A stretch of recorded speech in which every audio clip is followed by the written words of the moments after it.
پھر ابراہیم علیہ السلام کا واقعہ ہے، وَلَقَدْ آتَيْنَا إِبْرَاهِيمَ رُشْدَهُ مِنْ قَبْلُ وَكُنَّا بِهِ عَالِمِينَ، اس سے بھی پہلے ہم نے ابراہیم علیہ السلام کو اس کی ہوش مندی بخشی تھی اور ہم اس کو خوب جانتے تھے۔ یاد کرو وہ موقع جبکہ اس نے اپنے باپ اور اپنی قوم سے کہا تھا کہ یہ مورتیں کیسی ہیں جن کے تم لوگ گرویدہ ہو رہے ہو؟ انہوں نے جواب دیا، ہم نے اپنے باپ دادا کو ان کی عبادت کرتے پایا ہے۔ اس نے کہا، تم بھی گمراہ ہو اور تمہارے باپ دادا بھی سری گمراہی میں پڑے ہوئے تھے۔ انہوں نے کہا، کیا تو ہمارے سامنے اپنے اصلی خیالات پیش کر رہا ہے یا مذاق کرتا ہے؟ اس نے جواب دیا، نہیں، بلکہ فی الواقع تمہارا رب وہی ہے جو زمین اور آسمانوں کا رب اور ان کا پیدا کرنے والا ہے۔ اس پر میں تمہارے سامنے گواہی دیتا ہوں، اور اللہ کی قسم میں تمہاری غیر موجودگی میں ضرور تمہارے بتوں کی خبر لوں گا۔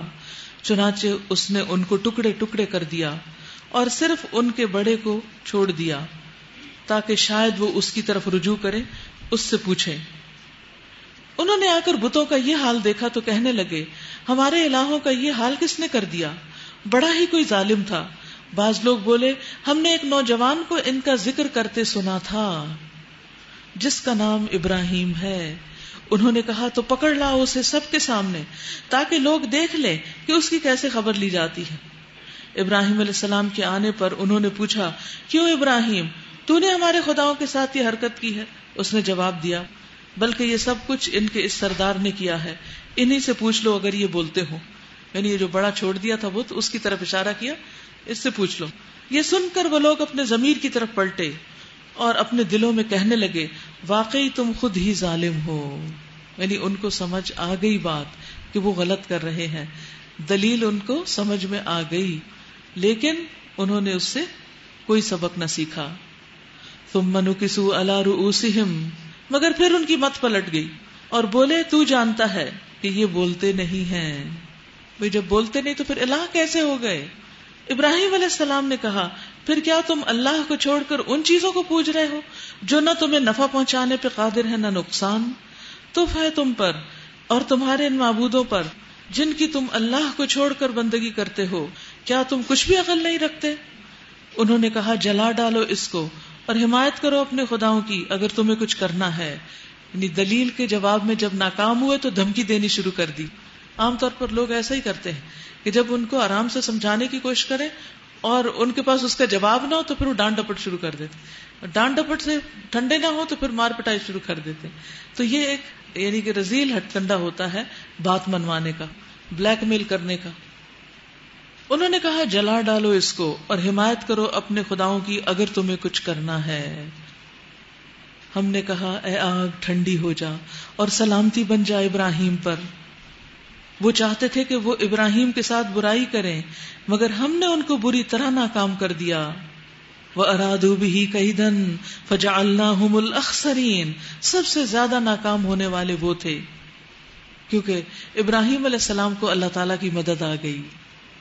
ابن عباس کہتے ہیں، ابراہیم علیہ السلام کو جب آگ میں ڈالا گیا تو ان کا آخری کلمہ یہ تھا، حسبی اللہ ونعم الوکیل، مجھے اللہ کافی ہے اور وہ بہترین کارساز ہے۔ اور کہتے ہیں کہ زمین کے سب جانوروں نے آگ بجھانے میں اپنا حصہ ڈالا سوائے گرگٹ کے۔ آپ صلی اللہ علیہ وسلم نے فرمایا، ابراہیم علیہ السلام کو جب آگ میں ڈالا گیا تو زمین کے ہر جانور نے آگ بجھانے کی کوشش کی۔ ایک روایت میں آتا نا کہ ایک چڑیا اپنے چونچ میں ایک قطرہ پانی بھر کے لا رہی تھی، تو اسے کہا کہ اس سے کیسے آگ بجھے گی، اتنا بڑا الاؤ ہے۔ اس نے کہا، کل تاکہ میں اللہ کو کہہ سکوں کہ تیرے دوست کو بچانے کے لیے میں نے اپنا کام کر لیا تھا، میری بس ہمت اتنی تھی، میری استطاعت اتنی تھی، میری چونچ کا پانی۔ تو اسی طرح ہم سب کے بھی وسائل تھوڑے تھوڑے ہوتے ہیں، تو ہماری چونچ میں بھی جتنا پانی ہے وہ دین کے دفاع میں لگا دینا چاہیے، اس کو بچا بچا کے نہیں رکھنا چاہیے، جو کچھ ہمیں آتا ہے اس کو استعمال کریں۔ وَنَجَّيْنَاهُ وَلُوطًا إِلَى الْأَرْضِ الَّتِي بَارَكْنَا فِيهَا لِلْعَالَمِينَ، اور ہم اسے اور لوط کو بچا کر اس سرزمین کی طرف نکال لے گئے جس میں ہم نے دنیا والوں کے لیے برکتیں رکھی ہیں، یعنی شام اور فلسطین کی زمین، اور اس کی برکتیں مادی بھی ہیں اور روحانی بھی ہیں۔ وہاں بکثرت پھل پیدا ہوتے ہیں اور بہترین قسم کے پھل پیدا ہوتے ہیں۔ یہاں پاکستان میں تو چونکہ امپورٹ ہو کر آتے نہیں، جو پھل باہر کے ملکوں میں فلسطین اور اب موجودہ اسرائیل کی طرف سے ایکسپورٹ ہوتا ہے اس کی کوالٹی دیکھنے کے لائق ہوتی ہے۔ تو ہر زمین کے اوپر مختلف طرح کے پھل لگتے ہیں نا. مثلاً آپ نے دیکھا ہوگا کچھ علاقوں میں بیر بڑے بڑے اگتے ہیں اور کچھ علاقوں میں وہی کوالٹی اگر کسی کام کے نہیں. جیسے زیتون اگر اس کے اصل جگہ پر لگایا جائے تو وہ بہترین اگتا ہے, اور اگر ہم یہاں پاکستان میں لگانے کی کوشش کریں تو بالکل چھوٹے چھوٹے بے رنگ سے پودے یا پھل نکلتے ہیں اس سے. تو بعض زمینیں بعض کے مقابلے میں بعض پھلوں کے لیے, پھولوں کے لیے زیادہ مناسب ہوتی, اور اسی طرح انسانوں کے لیے بھی بعض ماحول بعض کے مقابلے میں زیادہ فائدہ مند ہوتے ہیں, ان میں وہ زیادہ فلرش کرتے ہیں, زیادہ پھلتے پھولتے ہیں.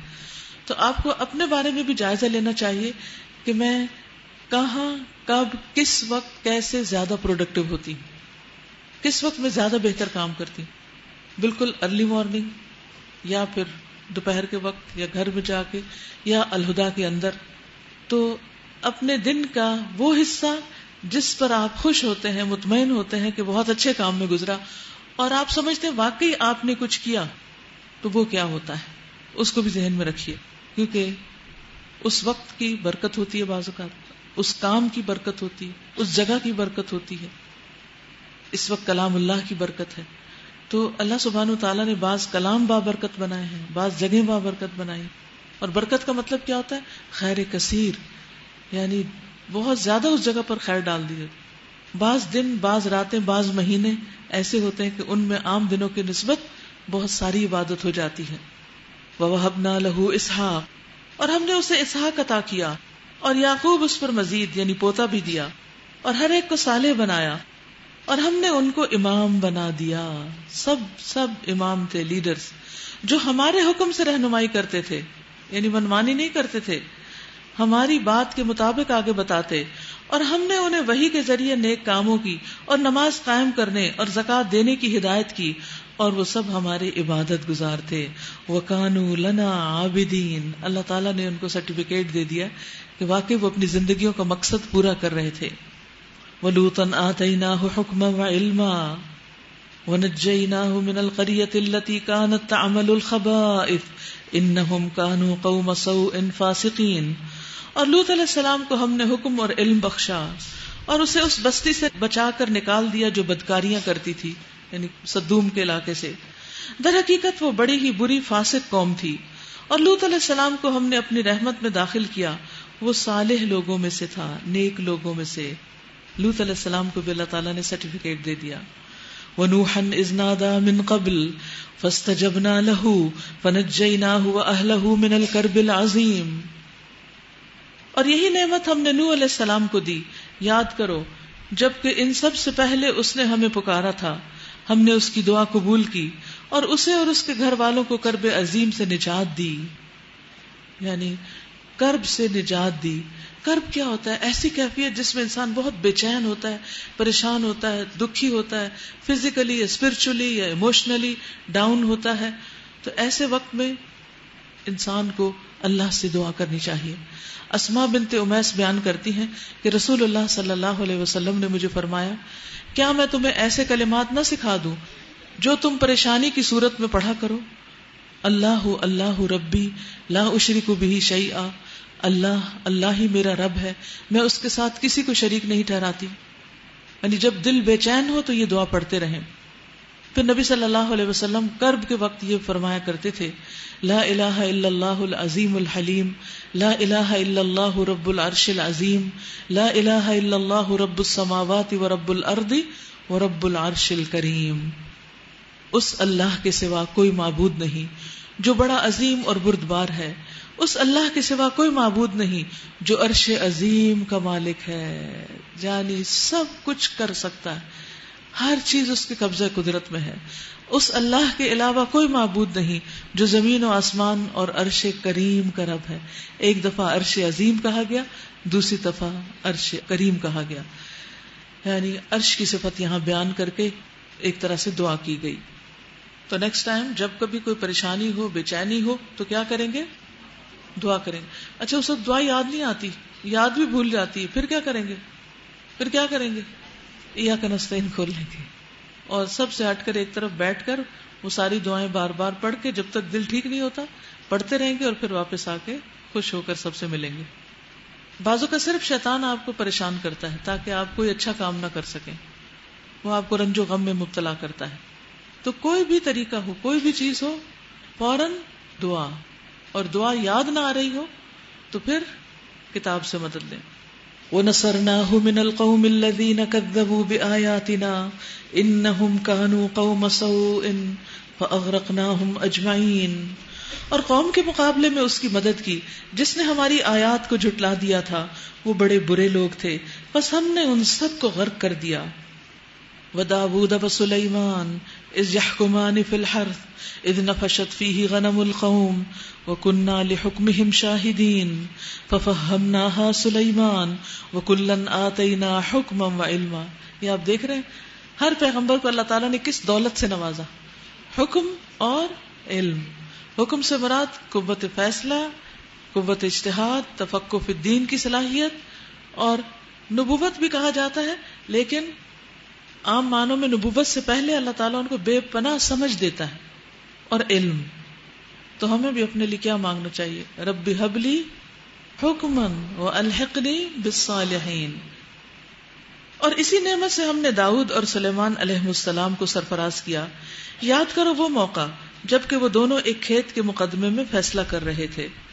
کہا جاتا ہے کہ ایک شخص کا کھیت تھا اور دوسرے شخص کی بکریاں تھی، تو بکریاں رات کے وقت اس کے کھیت میں گھس گئی اور سارا کچھ کھا گئی. تو انہوں نے داؤد علیہ السلام کے پاس فریاد کی. انہوں نے فیصلہ کیا کہ اس کی ساری بکریاں چھین کر اس کو دے دی جائیں. لیکن سلیمان علیہ السلام جو ان کے بیٹے تھے، انہوں نے اختلاف کیا اور کہا کہ بکریاں اس وقت تک کھیت والے کے پاس رہیں جب تک بکری والا کھیت کو پھر سے تیار نہ کر دے، دوبارہ کھیت بنا دے. اور یہ فیصلہ زیادہ بہتر تھا. تو اسی کے بارے میں اللہ تعالیٰ فرماتے ہیں فَفَهَّمْنَاهَا سُلَيْمَانَ، ہم نے وہ فیصلہ سلیمان کو سجھا دیا. اب سلیمان کیا تھے؟ بیٹے تھے، چھوٹے تھے لیکن سمجھدار تھے. تو جس کو اللہ جتنی سمجھ چاہے دے، عمر کا اس میں بہت حصہ نہیں ہوتا. ٹھیک ہے عمر کی وجہ سے تجربات ہوتے ہیں، لیکن بعض اوقات کم عمر کے بچے آپ سے زیادہ سمجھ کی بات کر سکتے ہیں. تو کسی کو بھی حقیر نہ سمجھے، ہر ایک کی بات توجہ سے سنا کریں. نبی صلی اللہ علیہ وسلم کی سنتوں میں سے ایک سنت بات کو توجہ سے سننا، اپنے جسم کو اس شخص کی طرف موڑ لینا جو آپ سے بات کر رہا ہو.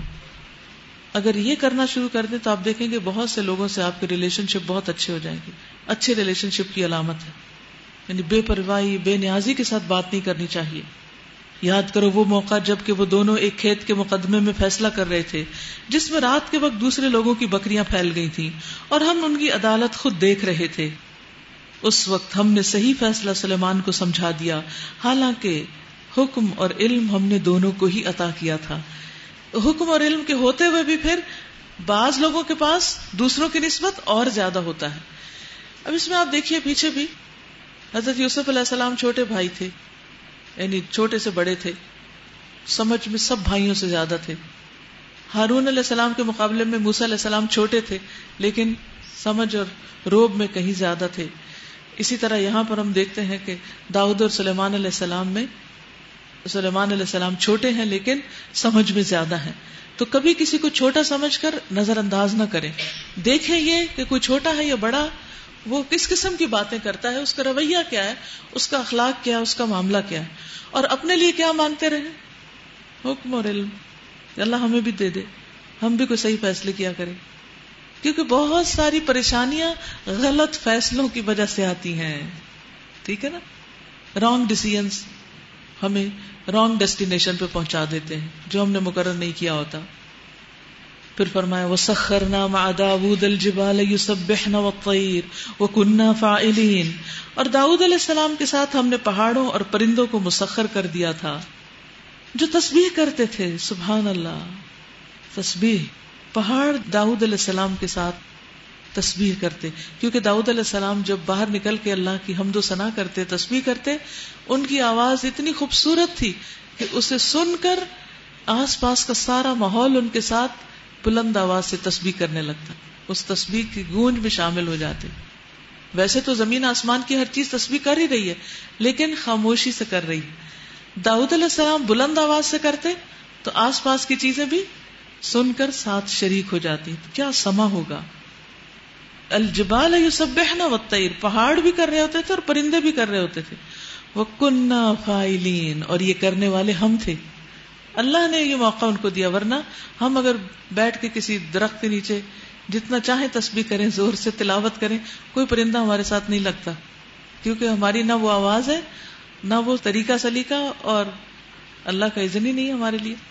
وَعَلَّمْنَاهُ صَنْعَةَ لَبُوسٍ لَكُمْ لِتُحْصِنَكُمْ مِنْ بَأْسِكُمْ فَهَلْ أَنْتُمْ شَاكِرُونَ.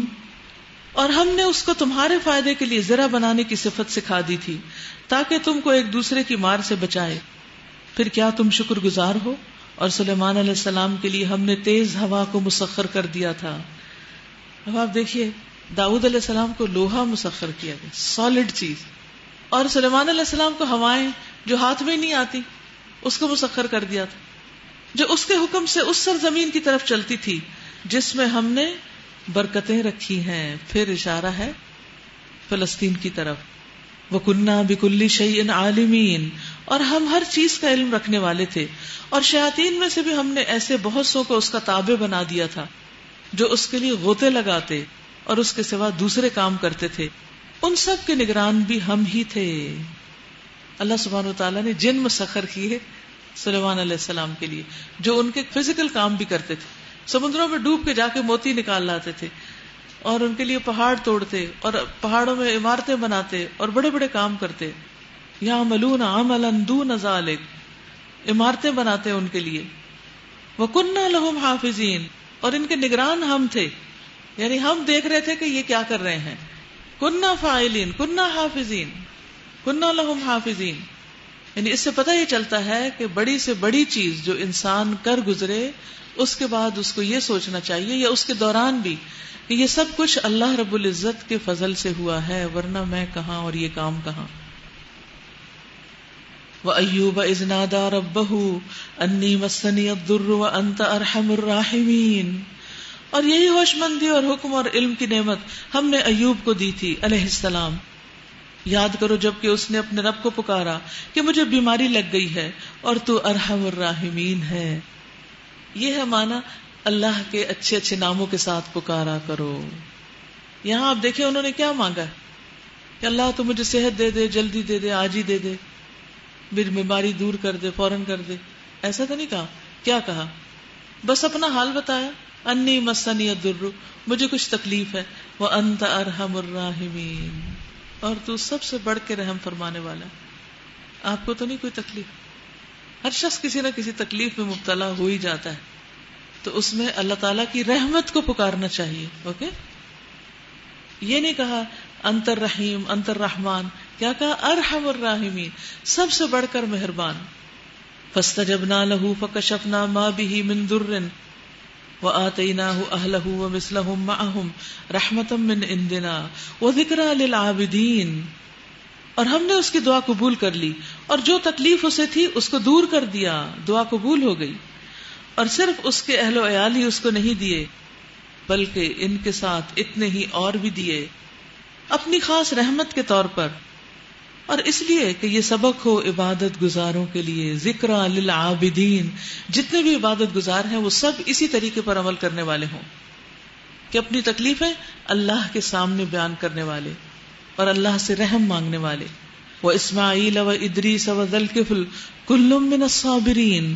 اور یہی نعمت اسماعیل اور ادریس اور ذوالکفل کو دی تھی، یہ بھی ایک پیغمبر ہیں، کہ یہ سب لوگ صابر لوگ تھے. کل من الصابرین.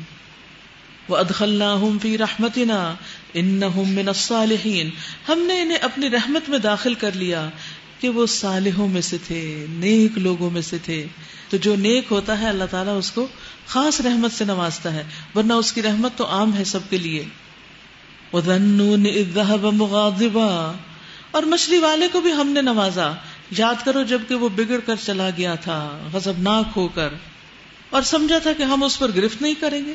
یعنی انہوں نے خیال کیا کہ قوم پر اب عذاب آنے ہی والا ہے، اس لیے میں پہلے ہی چلا جاتا ہوں، اب ان کو تو ختم ہونا ہی ہونا ہے. تو چند لمحے اور صبر نہیں کی، جلدی کی. فَظَنَّ أَن لَّن نَّقْدِرَ عَلَيْهِ. تو انہوں نے سمجھا کہ ہم اس پر قادر نہیں، ہم اس کی گرفت نہ کریں گے، ہم پکڑیں گے نہیں. تو کیا ہوا؟ وہ وہاں سے چلتے چلتے سمندر کے کنارے پہنچے، کشتی میں بیٹھے اور کشتی سے سمندر کے اندر گرا دیے گئے. اور پھر وہ مچھلی کے پیٹ تک پہنچ گئے، جو خود بھی اندھیرا تھا اور اوپر سے سمندر کے اندھیرے، اور مچھلی ان کو لے کے وہ نیچے چلی گئی. تو ان اندھیروں میں غم کا اندھیرا، مچھلی کے پیٹ کا اندھیرا، سمندر کا اندھیرا، ان بہت سے اندھیروں میں انہوں نے پکارا اللہ الہ الا انت سبحانک انی کنت من الظالمین، نہیں ہے کوئی الہ مگر تو ہی، پاک ہے تیری ذات، بے شک میں نے قصور کیا، میری غلطی تھی۔ تب ہم نے اس کی دعا قبول کی اور غم سے اس کو نجات بخشی، اور اسی طرح ہم مومنوں کو بچا لیا کرتے ہیں، اسی طرح ہم مومنوں کو بچا لیا کرتے ہیں۔ یاد رکھیے کہ انسان کے اوپر پکڑ اس کی غلطیوں کی وجہ سے آتی ہے، لیکن ہم جب پکڑے جاتے ہیں تو پھر اپنی غلطی کو بھول جاتے ہیں، ہم دوسروں کو بلیم کرنے لگتے ہیں۔ تو سب سے پہلا کام کسی بھی مشکل کے وقت میں کیا کرنا چاہیے؟ اپنی غلطی کو یاد کرنا چاہیے، اور آپ یقین کیجئے کہ اگر آپ کی نیت درست ہوگی، اللہ سبحانہ و تعالی بالکل صحیح طرح آپ کے سامنے پورا آپ کا قصور لا کے رکھ دیں گے۔ یہ غلطی کی تھی تم نے، وہ غلطی جو آپ کو بھول چکی ہوگی وہ آپ کے سامنے آ جائے گی کہ اچھا یہ غلطی کی تھی میں نے، انا للہ و انا الیہ راجعون۔ تو پھر خاص طور پر وہ غلطی جب یاد آئے اس کو سامنے رکھ کر دعائیں کریں تو دعائیں جلدی قبول ہوں گی، کیونکہ آیت کریمہ کا مقصد یہی ہے۔ لیکن ہم نے آیت کریمہ کا مقصد اور طریقہ کار کیا بنا لیا کہ جنہوں نے قصور کیا ہوتا ہے وہ تو آیت کریمہ پڑھتے نہیں، گھیر گھار کے محلے سے لوگ اکٹھے کر لیتے اور وہ بھی بیزار ہو کر بیٹھ کر تسبیحاں پڑھتے رہتے ہیں، اور بےچارے معصوم وہ اپنے آپ کو گناہگار قرار دیتے رہتے ہیں کہ ہم گناہگار ہیں، اور گھر والے کیا کرتے ہیں؟ سموسے تلتے رہتے ہیں، کھانے پکاتے رہتے ہیں۔ اسی لیے پھر سارے محلے کے مسئلے حل ہو جاتے ہیں، اور جس نے بلایا ہوتا ہے اس کے وہیں کے وہیں ہوتے ہیں۔ تو اس لیے صحابہ نے، نبی صلی اللہ علیہ وسلم نے جتنے بھی مسائل آئے، جنگ احد گزری یا جنگ حنین گزری یا صلح حدیبیہ کا موقع آیا، کبھی بھی سب کو بٹھا کے آیت کریمہ نہیں پڑھا۔ تو اس طرح پڑھنے کی بجائے کیا کریں؟ اکیلے، بالکل جیسے یونس علیہ السلام نے مچھلی کے پیٹ میں اکیلے پڑھا تھا نا، ایسے ہی کہیں اکیلے بیٹھ کر اس کو پڑھیں، اور جب یہ کہیں نا انی کنت من الظالمین تو یو مین اٹ، کہ واقعی میں نے غلطی کی ہے اس لیے مجھے تکلیف آئی ہے، تو اللہ سبحانہ وتعالی ضرور سنیں گے۔ فاستجبنا له ونجيناه من الغم وكذلك ننجي المؤمنين، ہم نے اس کی دعا قبول کر لی اور غم سے اس کو نجات بخشی، اور اسی طرح ہم مومنوں کو بچاتے ہیں۔ نبی صلی اللہ علیہ وسلم نے فرمایا کیا میں تمہیں ایسی دعا نہ بتاؤں کہ جب کسی رنج و الم اور آزمائش میں مبتلا آدمی اس کو پڑھے تو اس کی تکلیف دور ہو جائے؟ کہا گیا کیوں نہیں؟ فرمایا وہ مچھلی والے کی دعا ہے، لا الہ الا انت سبحانک انی کنت من الظالمین۔ اور ایک اور روایت میں آتا ہے کہ جو مسلمان اس دعا کے ذریعے کوئی چیز مانگتا ہے، جو مسلمان اس دعا کے ذریعے کوئی چیز مانگتا ہے تو اللہ تعالیٰ اس کا سوال پورا کر دیتا ہے۔ ابھی ایک دفعہ یہ پڑھیے اور کوئی دعا کیجیے۔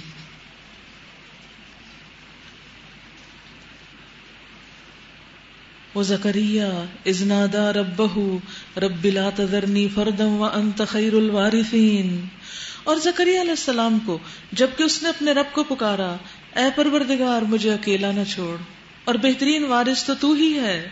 بس ہم نے اس کی دعا قبول کر لی اور اسے یحییٰ عطا کیا، اور اس کی بیوی کو اس کے لیے درست کر دیا۔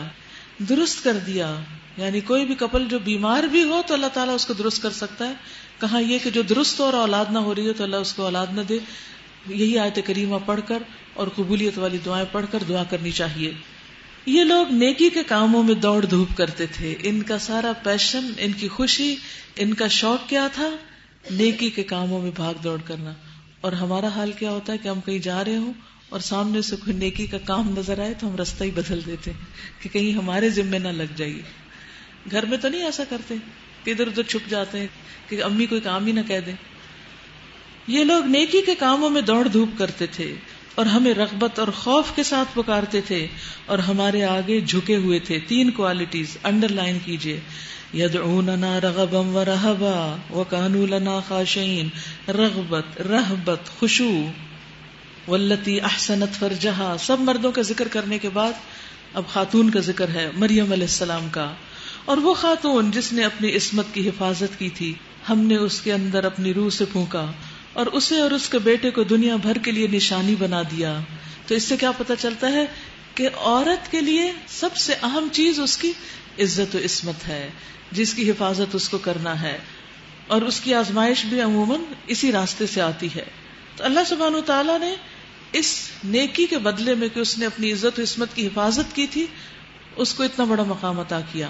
تو جو لڑکی پاک دامنی کی زندگی گزارتی ہے، حرام کاموں سے بچتی ہے، اللہ سبحانہ وتعالیٰ اس کو اس کا بہترین انعام دیتے ہیں دنیا میں بھی، اچھے شوہر، اچھی اولاد کی شکل میں. ہم نے اس کے اندر اپنی روح سے پھونکا اور اسے اور اس کے بیٹے کو دنیا بھر کے لیے نشانی بنا دیا. یہ تمہاری امت حقیقت میں ایک ہی امت ہے اور میں تمہارا رب ہوں. یعنی یہ سارے پیغمبر ایک ہی امت ہے اور ہم بھی انہی سے تعلق رکھتے ہیں، مسلمان ہیں. فاعبدونی، پس تم میری عبادت کرو. وتقطعوا امرهم بینہم کل الینا راجعون، مگر یہ لوگوں کی کارستانی ہے کہ انہوں نے آپس میں اپنے دین کو ٹکڑے ٹکڑے کر ڈالا، سب کو ہماری طرف پلٹنا ہے. فمن یعمل من الصالحات، تو جو بھی نیک کام کرے گا، وہو مؤمن، اور وہ مومن ہو، فلا کفران لسعیہ، تو اس کی کوشش کی ناقدری نہ کی جائے گی. وَإِنَّا لَهُ كَاتِبُونَ، اور ہم اس کو لکھتے ہیں. کاتبون، لکھنے والے ہیں. رسول اللہ صلی اللہ علیہ وسلم نے فرمایا، اللہ تعالیٰ فرماتا ہے جب میں اپنے بندوں میں سے کسی مومن کو آزماتا ہوں اور اس آزمائش پر بھی وہ میری تعریف کرتا ہے، تو پھر وہ جب بستر سے اٹھتا ہے تو وہ اپنے گناہوں سے اس دن کی طرح پاک صاف ہوتا ہے جس دن اس کی ماں نے اس کو جنم دیا تھا. اللہ تعالیٰ فرماتا ہے میں نے اپنے بندے کو قید کیا اور اسے آزمایا، لہٰذا تم اس کے لیے ان تمام کاموں کا اجر اور ثواب لکھو جو وہ تندرستی کی حالت میں کرتا تھا. یعنی جب انسان بیمار بھی ہو جائے تو پھر بھی اس کی نیکیاں جو وہ عام دنوں میں کرتا ہے وہ لکھی جاتی رہتی ہیں، وہ ختم نہیں ہوتی. وَحَرَامٌ عَلَىٰ قَرْيَةٍ أَهْلَكْنَاهَا أَنَّهُمْ لَا يَرْجِعُونَ، اور ممکن نہیں کہ جس بستی کو ہم نے ہلاک کر دیا ہو وہ پھر پلٹ سکے، یہاں تک کہ جب یاجوج ماجوج کھول دیے جائیں گے.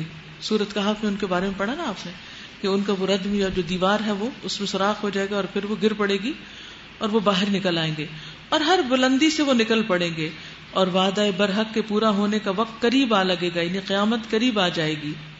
تو یکایک ان لوگوں کے دیدے پھٹے کے پھٹے رہ جائیں گے جنہوں نے کفر کیا تھا. کہیں گے ہائے ہماری کم بختی، ہم اس چیز کی طرف سے غفلت میں پڑے ہوئے تھے بلکہ ہم خطاوار تھے.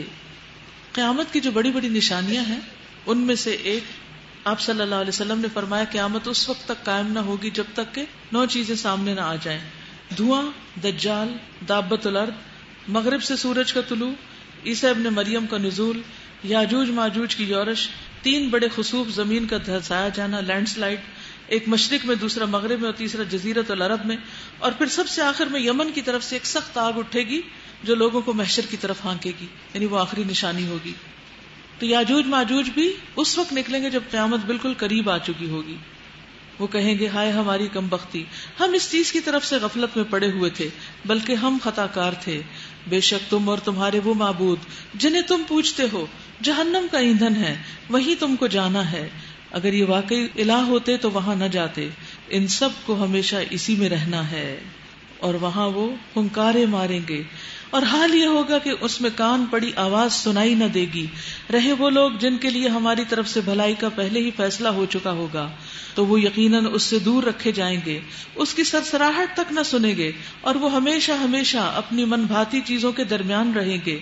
وہ انتہائی گھبراہٹ کا وقت ان کو ذرا پریشان نہ کرے گا اور ملائکہ بڑھ کر ان کو ہاتھوں ہاتھ لیں گے. یہ تمہارا وہی دن ہے جس کا تم سے وعدہ کیا جاتا تھا.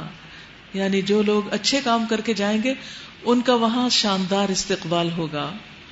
وہ دن جب کہ آسمان کو ہم یوں لپیٹ کر رکھ دیں گے جیسے تومار میں اوراق لپیٹ دیے جاتے ہیں. جس طرح پہلے ہم نے تخلیق کی ابتدا کی تھی اسی طرح ہم پھر اس کا اعادہ کریں گے. یہ ایک وعدہ ہے ہمارے ذمہ اور یہ کام ہمیں بہرحال کرنا ہے. اور زبور میں ہم نصیحت کے بعد یہ لکھ چکے ہیں کہ زمین کے وارث ہمارے نیک بندے ہوں گے. اس میں ایک بڑی خبر ہے عبادت گزار لوگوں کے لیے. جو نیک لوگ ہیں وہ یہ نہ سوچیں کہ نیکی کی وجہ سے ان کا دنیا میں کوئی حصہ نہیں رہتا. اللہ تعالیٰ انہیں دنیا میں بھی اقتدار دیتا ہے، جیسے داؤد علیہ السلام، سلیمان علیہ السلام، طالوت وغیرہ وغیرہ. وما ارسلناک الا رحمتا للعالمین، اور ہم نے جو آپ کو بھیجا تو یہ دراصل دنیا والوں کے حق میں ہماری رحمت ہے. یعنی رسول اللہ صلی اللہ علیہ وسلم لوگوں کے لیے رحمت بن کر آئے ہیں، ان کو آگ سے بچانے والے، ان کو ایسے کاموں سے نجات دلانے والے جو ان کی ہلاکت کا باعث ہوں. ان سے کہیے میرے پاس جو وحی آتی ہے وہ یہ ہے کہ تمہارا الہ بس ایک ہی الہ ہے، پھر کیا تم سر اطاعت جھکاتے ہو؟ اگر وہ منہ پھیریں تو کہہ دو کہ میں نے علل اعلان تم کو خبردار کر دیا ہے، اب یہ میں نہیں جانتا کہ وہ چیز جس کا تم سے وعدہ کیا جا رہا ہے قریب ہے یا دور، یعنی قیامت۔ اللہ وہ باتیں بھی جانتا ہے جو بآواز بلند کہی جاتی ہیں، اور وہ بھی جو تم چھپا کر کرتے ہو، چپکے چپکے سرگوشیاں کر کے، کسی کو بھی نہیں پتہ چلتا۔ میں تو یہ سمجھتا ہوں کہ شاید یہ دیر تمہارے لیے ایک فتنہ ہے اور تمہیں ایک خاص وقت تک کے لیے مزے کرنے کا موقع دیا جا رہا ہے۔ آخر کار رسول نے کہا، اے میرے رب، حق کے ساتھ فیصلہ کر دے، اور لوگوں تم جو باتیں بناتے ہو ان کے مقابلے میں ہمارا رب رحمان ہی ہمارے لیے مدد کا سہارا ہے۔